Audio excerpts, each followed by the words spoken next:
गुरुकुल में आपका स्वागत है। आज के सेशन में हम इंग्लिश के सबसे बेसिक टॉपिक सेंटेंस के बारे में जानेंगे। सेंटेंस क्या होता है और कितने टाइप का होता है ये हम आज की इस वीडियो में देखेंगे और पढ़ेंगे। सबसे पहले जानते हैं कि सेंटेंस क्या होता है।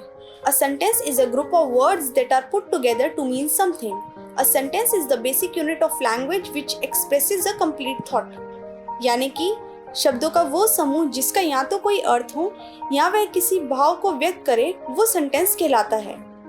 इसके कुछ एग्जाम्पल्स इस तरह से हैं। She is a good girl, वह एक अच्छी लड़की है। Ravi plays cricket, Ravi cricket खेलता है। डू यू प्ले फुटबॉल, क्या तुम फुटबॉल खेलते हो। नेवर टेल अ लाई, कभी झूठ मत बोलो। वेयर डू यू लिव, तुम कहाँ रहते हो। ये सभी एग्जाम्पल्स सेंटेंसेस के हैं। इसके बाद जानते हैं कितने टाइप के सेंटेंसेस होते हैं।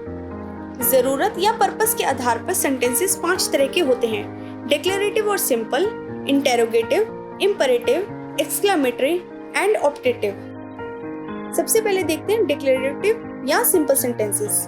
These are the most common type of sentences that are used to state some information and ends with a full stop. आमतौर पर इस्तेमाल किए जाने वाले वो वाक्य जो किसी जानकारी को बताते हैं और जिनके अंत में पूर्ण विराम या फुल स्टॉप लगता है, वो डिक्लेरेटिव या सिंपल सेंटेंसेस होते हैं। जैसे कि Radha reads a book, Radha एक किताब पढ़ती है। Bill is going to Delhi, Bill Delhi जा रहा है। डिक्लेरेटिव सेंटेंसेस दो तरह के होते हैं, एफर्मेटिव या negative sentences. Affirmative sentences truth को, जबकि नेगेटिव सेंटेंसेस फॉल्सिटी को दर्शाते हैं। दिस इज अ काउ, यह एक गाय है। ही ड्रिंक्स हॉट मिल्क, वह गर्म दूध पीता है। I purchase this house last year, मैंने ये घर पिछले साल खरीदा। The train has arrived on the platform, गाड़ी प्लेटफॉर्म पर आ चुकी है। ये सभी सेंटेंसेस एफर्मेटिव सेंटेंसेस के एग्जांपल्स हैं। इसके बाद देखते हैं नेगेटिव सेंटेंसेस के examples. This is not a cow, यह एक गाय नहीं है। He does not drink hot milk, वह गर्म दूध नहीं पीता है।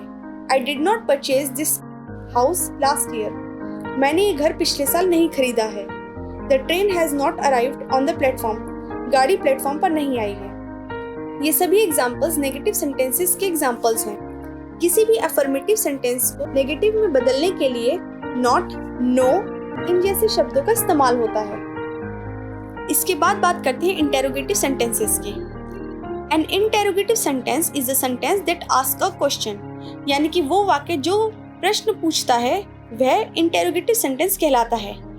It can serve as yes, no question or as WH question, the latter being formed using an interrogative word such as who, which, where or how to specify the information required. Interrogative sentences ends with a question mark. यानी कि interrogative sentences दो तरह से बनाए जा सकते हैं, yes no type question या फिर WH type question. yes no type question के जवाब हाँ या ना में होते हैं, जबकि WH टाइप क्वेश्चन के जवाब किसी जानकारी को प्राप्त करने के लिए पूछे जाते हैं, जो who, which, where, how जैसे शब्दों से शुरू होते हैं। इंटेरोगेटिव सेंटेंसेस के एंड में क्वेश्चन मार्क लगाया जाता है। For example, is this mango ripe, क्या यह आम पका है। वॉज दैट बेगर ब्लाइंड, क्या वह भिखारी अंधा है। Can you drive a car, क्या तुम कार चला सकते हो। Have you written an essay, क्या तुमने निबंध लिख लिया है। ये सभी examples yes no answer type question के हैं। इसके बाद देखते हैं WH टाइप क्वेश्चंस के कुछ examples. Who is your class teacher, तुम्हारा क्लास टीचर कौन है। When did the beggar come, भिखारी कब आया। Where did you go last Sunday, पिछले रविवार को तुम कहाँ गए थे। इसके बाद बात करते हैं इंपरेटिव सेंटेंसेस की। An imperative sentence is a type of sentence that gives instructions, advice, command, order, direction or a request.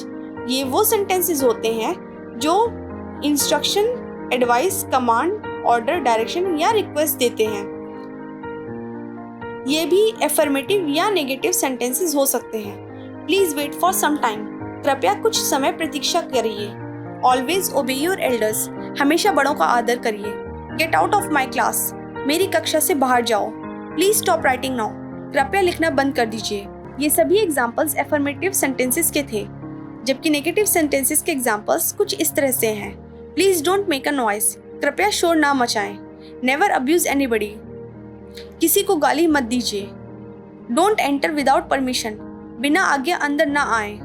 Don't write on both side of paper, पन्ने के दोनों तरफ न लिखें। चौथा, एक्सक्लेमेटरी सेंटेंसेस।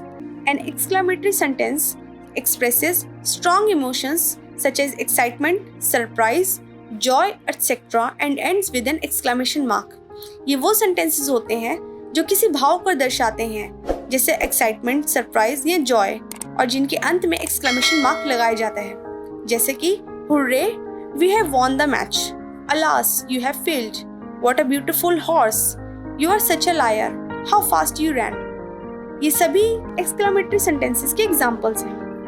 आखिरी में बात करते हैं ऑप्टेटिव सेंटेंसेस की। These sentences are those that expresses a wish, a prayer or curse and ends with an exclamation mark. ये वो sentences होते हैं जो किसी इच्छा, प्रार्थना या बद्दुआ को दर्शाता है और जिसके अंत में exclamation mark लगता है, जैसे कि May you be happy, हमेशा खुश रहो। May you live long, लंबी आयु जियो। Fear the Almighty, भगवान से डरो। होप फॉर द बेस्ट, अच्छे की उम्मीद रखो। तो आज हमने बात की सेंटेंसेस और उसके टाइप्स के बारे में। आई होप आपको ये टॉपिक अच्छे से समझ में आ गया होगा। बाकी के टॉपिक्स को देखने के लिए गुरुकुल को लाइक, शेयर और सब्सक्राइब करिए।